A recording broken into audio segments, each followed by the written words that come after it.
Summary of Daring to Trust by David Richo. Have you ever been told that you're too gullible? Do you worry that your open and trusting nature might invite others to take advantage of you?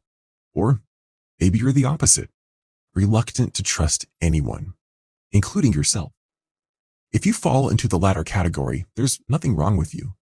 A lot of people find it difficult to open up and trust others. Whether it's because they fear being hurt or betrayed, or because they're struggling with repercussions of past traumas. Trusting others is a common struggle, but that doesn't mean it's okay to let yourself stay there. Because even though it can be difficult to open up, a life without trust will leave you isolated and undermine your relationships. It can even prevent you from pursuing success and growing into your most amazing self. But fortunately, that's why this book exists. And through the course of this summary, we're going to take a look at a few proven methods that will help you become more comfortable with trusting others. And for starters, we'll look at some topics such as why your overreactions aren't necessarily wrong, why you might be misinterpreting your distant partner's signals, and why listening to your breathing can actually boost your self-confidence. Chapter 1. Your early childhood relationships shape your ability to trust others. When you meet someone new on a train or at the bus stop, how comfortable do you feel sharing details about your life? Some of us might feel free to chat about everything from our recent divorce to our medical histories, while others might feel uncomfortable divulging so much as their usual takeout order.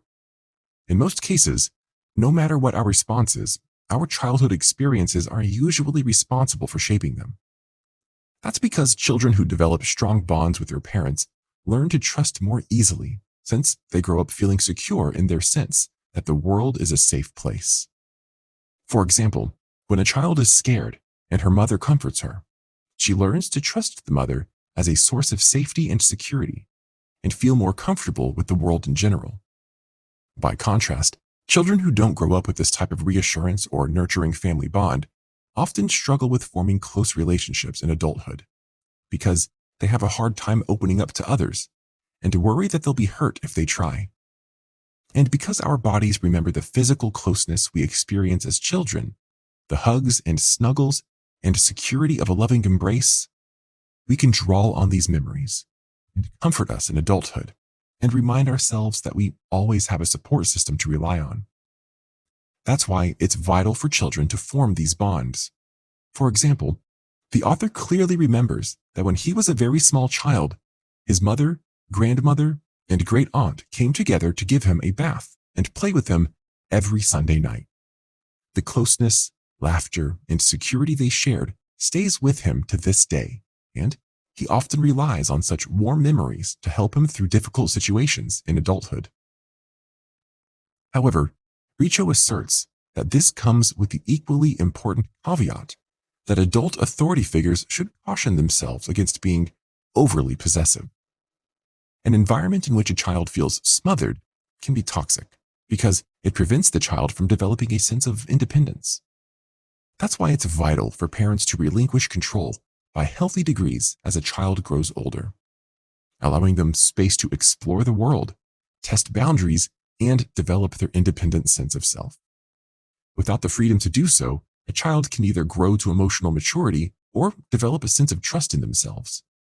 And this sense of trust is critical for human development, because if you struggle to trust yourself and your own instincts, you definitely won't be able to form healthy bonds with others. Chapter 2. Healthy relationships are built on trust. Did you ever watch the movie Love Story? Or hear its classic catchphrase, "Love means never having to say you're sorry"?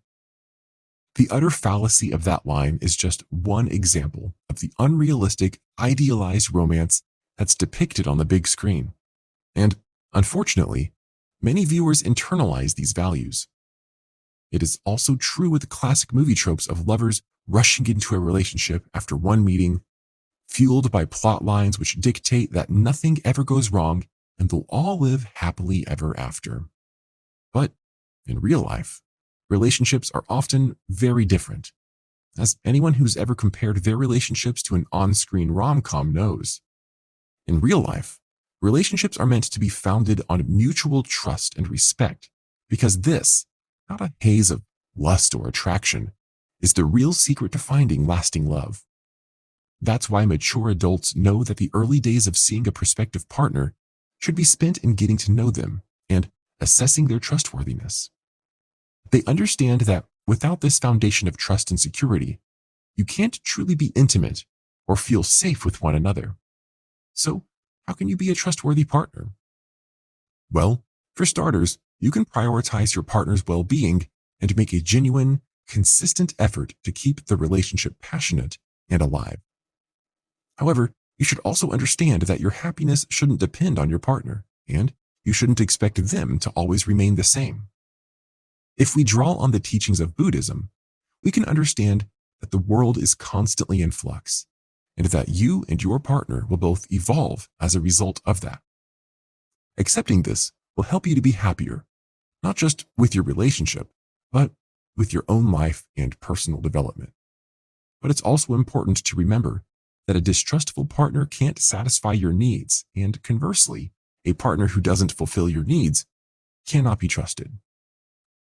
So, when you enter into any new relationship, you should start by remembering that your fundamental needs are the 5 A's: a partner who pays attention to you, appreciates you, accepts you, shows affection, and allows you the freedom to be yourself.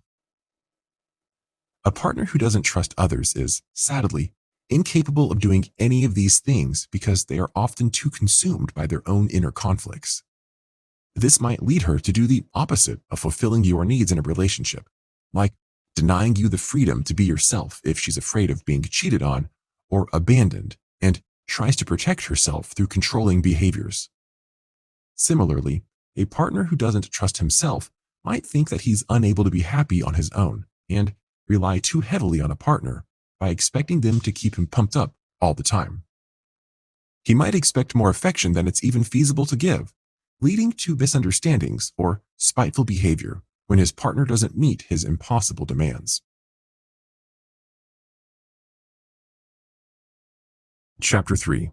Past trauma can affect present relationships. Have you ever overreacted when you observed a certain type of behavior in a partner? Or jumped to conclusions because of something you thought was happening, even if you had no evidence of it? If you have, you're not alone, and you're not unreasonable. That's because your overreactions are more deeply rooted than you realize, even if they have no connection to what's happening in the present moment. Because if you've been hurt in the past, especially if that hurt stems from some form of childhood trauma, you might instinctively mistrust people in later life. So, if you find yourself struggling to trust your new girlfriend or your new colleague at work, it's important to realize that your mistrust might not necessarily stem from them. Rather, it might stem from you. And if, for example, you find yourself getting increasingly anxious or paranoid every time your new girlfriend gets angry, it might not be that she's giving you legitimate reasons to worry, but perhaps that you're triggered by memories of a parent who became violent whenever they got angry. A bit of introspection can help you sift through your emotions and determine whether you're responding to real and present stimuli or whether your worries stems from past triggers. However, triggers aren't the only cause of trust issues in relationships. Do-it-yourself pain is a common one, and many people are susceptible to it without realizing. Quite simply, this form of pain occurs when you engage in excessively negative self-talk, like telling yourself that no one will ever love you again after a partner breaks up with you. It's easy to see how this is both unnecessary and unhelpful, because breakups are tough enough on their own.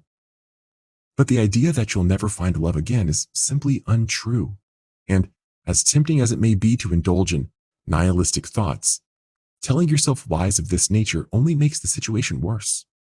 And while you're learning to stop lying to yourself, it's also important that you make a concentrated effort to avoid lying to your partner. Fear, mistrust, and past trauma makes this tendency all too common as well. Even if you don't intend to hurt your partner, we often lie out of fear or to keep someone else happy because we're afraid that our real feelings might hurt others. That's one reason why people sometimes stay in abusive relationships, even when it's to their detriment. This problem can be exacerbated if that person has a history of pain and abuse, especially stemming from their childhood, as this may have conditioned them to feel that it's normal to be treated cruelly. So, they might unintentionally lie to themselves and believe that it's best for them to stay in that relationship. Likewise, if you're struggling with substance abuse, you might be tempted to lie to your partner and tell them that you haven't relapsed when you have. This might be for seemingly innocent motives, like fear of disappointing your partner or making them sad. But that still doesn't mean it's a good decision. Chapter 4. Self-acceptance is a form of trust too. Would you be comfortable trusting someone who wasn't honest with you about who they are? Probably not, right? So why are we comfortable lying about ourselves? Although we may not realize it, refusing to accept ourselves for who we are is another form of lying. And if we're not honest about ourselves, it means we can't be honest with ourselves. And this ultimately prevents us from growing. So if you want to truly open up and allow yourself to get close to others, you first need to embark on a journey of self-discovery. Start by acknowledging and accepting your own feelings about what you want, who you are, and even those things you'd rather not admit to yourself. Although suppressing your feelings might bring short-term relief, ultimately, it only brings you long-term pain. Not to mention the fact that you can't truly grow if you don't know who you are. Likewise, once you open the door to being honest with yourself, you can acknowledge what you really want out of life and go after it. You might also find that your pursuit of honesty will lead to other unexpected benefits, like a sense of holistic tranquility and peace. That's because denying your negative emotions doesn't really get rid of them. It just suppresses them until they manifest in other ways. After all, how many times have we all felt a nagging tension headache or a perpetual knot in our stomachs because we were sad, stressed, or worried about the outcome of a certain event? But when we acknowledge these emotions, we give them the freedom to dissipate naturally, which means the tension will disappear. And the more you practice being honest with yourself, the more you'll find that you're not simply cultivating a deeper awareness of your emotions, you're getting to know your body better as well. This can be surprisingly helpful because being in touch with your body can help you cope with stressful situations more easily. As we discussed earlier, your body is a physical reflection of the psychological anxiety you're experiencing. That's why you might start to shake or your palms might get sweaty, but your heart rate might increase as you struggle to breathe. But if you learn to focus on what your body is saying, you can recognize these physiological cues as they set in and find new ways to soothe your mind and body before your stress accelerates. Remembering to focus on your breathing is key because breathing exercises will help you center yourself and address your thoughts calmly and objectively with a clear mind. Chapter 5. Practicing mindfulness can open new doors.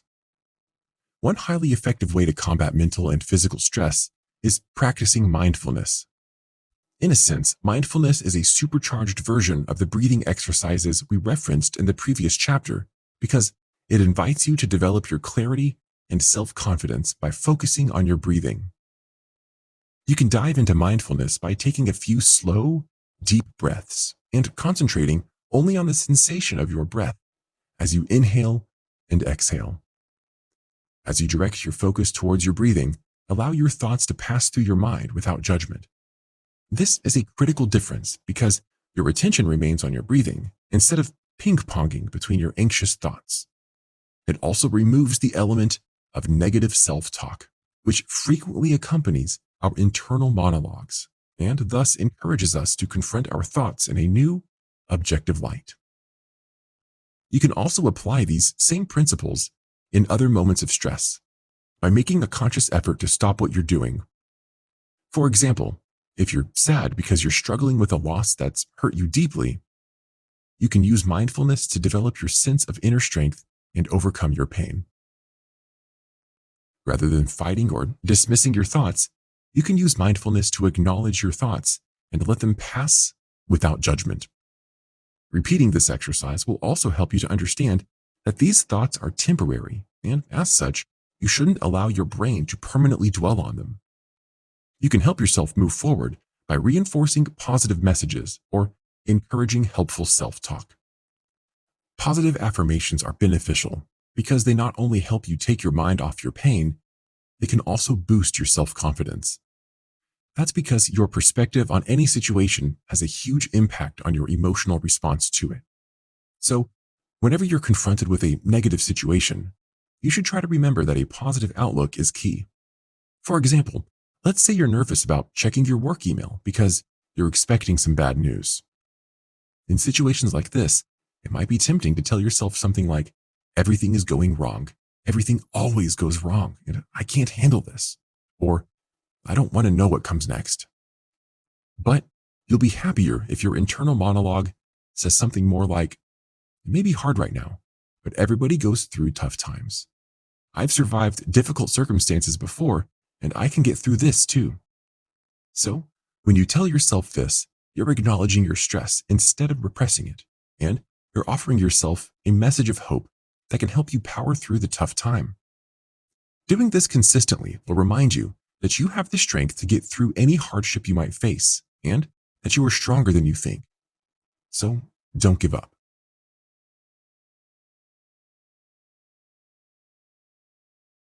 Final summary. It can be difficult to trust others, especially if you weren't able to form secure and nurturing bonds in childhood.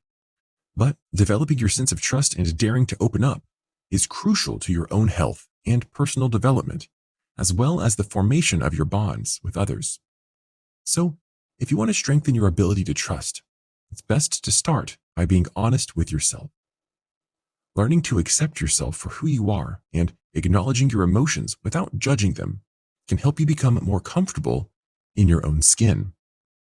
You can also use mindfulness to develop your self-awareness and, in turn, acknowledge past traumas or the tendencies to indulge in do-it-yourself pain, which might be holding you back. As you understand more about these emotional pitfalls, you'll be able to recognize when your misgivings stem from real and present external stimuli, and when you're inclined to distrust others because of your past triggers. It can also be helpful to remember the 5 A's we should all keep in mind when looking for a partner. And don't forget to make an effort at being that kind of partner yourself. These strategies, along with practicing positive affirmations, eliminating negative self-talk, and engaging in breathing exercises, can help you dare to trust and open doors to new and healthy relationships.